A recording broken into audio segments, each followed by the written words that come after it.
versículo 31, para que a gente possa iniciar.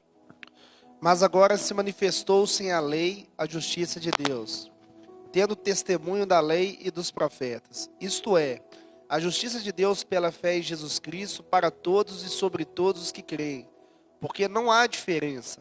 Porque todos pecaram e destituídos estão da glória de Deus, sendo justificados gratuitamente pela sua graça, pela redenção que há em Cristo Jesus, o qual Deus propôs para propiciação pela fé no seu sangue, para demonstrar a sua justiça pela remissão dos pecados dantes cometidos, sob a paciência de Deus, para demonstração da sua justiça nesse tempo presente, para que ele seja justo e justificador daquele que tem fé em Jesus.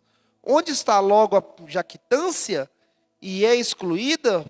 Por qual lei? Das obras? Não, mas pela lei da fé. Concluímos, pois, que o homem é justificado pela fé sem obras da lei. É porventura Deus somente dos judeus? E não é também dos gentios? Também dos gentios certamente. Versículo 30. Se Deus é um só que justifica pela fé a circuncisão e por meio da fé a incircuncisão, anulamos, pois, a lei pela fé? De maneira nenhuma, antes estabelecemos a lei. Amém, louvado seja o nome do Senhor. Então nós podemos observar a partir do versículo 21, depois que Paulo ele vai mostrar que toda a raça humana ela é culpada diante de Deus, nós vamos ler no versículo 23. Aqui ele vai apontar o caminho para a salvação pela fé em Jesus Cristo. Paulo ele vai ser bem claro, a partir daqui do capítulo 3, ele vai nos mostrar que a salvação ela não é alcançada por méritos humanos, mas ela é recebida pela graça, pela fé em Jesus Cristo. O versículo 21, Paulo vai dizer assim: mas agora sem lei se manifestou a justiça de Deus, testemunhada pela lei e pelos profetas. Então, essa justiça de Deus, ela já estava sido testemunhada no Antigo Testamento pela lei e pelos profetas. Nós sabemos que é o cumprimento de tudo aquilo que a lei e os profetas já havia dito a respeito do Messias, de Jesus Cristo, que viria, que seria enviado.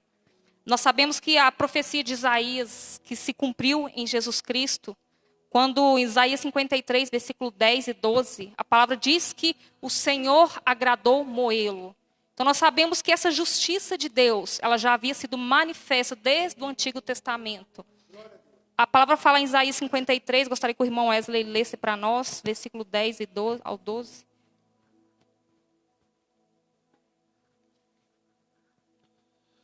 Todavia ao Senhor agradou Moê-lo, fazendo-o enfermar, quando a sua alma se puder por expiação do pecado. Verá sua posteridade, prolongará os seus dias, e o prazer do Senhor prosperará na sua mão. O trabalho da sua alma ele verá e ficará satisfeito. Com seu conhecimento, o meu servo justo o justificará a muitos, porque a iniquidades deles levará sobre si. Pelo que lhe darei a parte de muitos, e com os poderosos repartirá ele o despojo. Porquanto derramou a sua alma na morte, e foi contado com os transgressores. Mas ele levou sobre si o pecado de muitos, e pelos transgressores intercedeu. Nós vemos que essa justiça de Deus já havia sido manifestada, já havia sido revelada através dos profetas.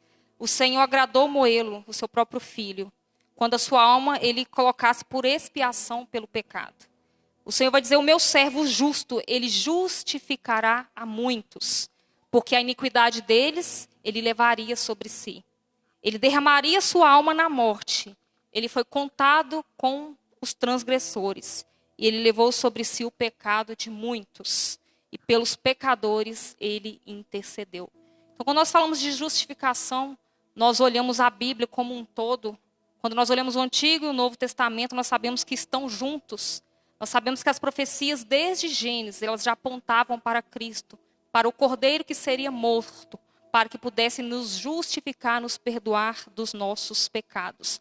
Então a doutrina da justificação, ela não é uma doutrina nova, mas uma doutrina que já estava presente desde o início da palavra de Deus. Nós sabemos que a palavra ela mesmo nos diz que o Cordeiro ele foi morto desde a fundação do mundo.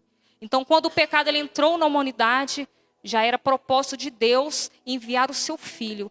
Antes mesmo do pecado ter entrado na humanidade, a palavra diz que o cordeiro já havia sido morto. O Senhor, ele sabia que o pecado alcançaria a humanidade, mas ele já havia proposto a redenção através do seu único filho para nos salvar. Amém?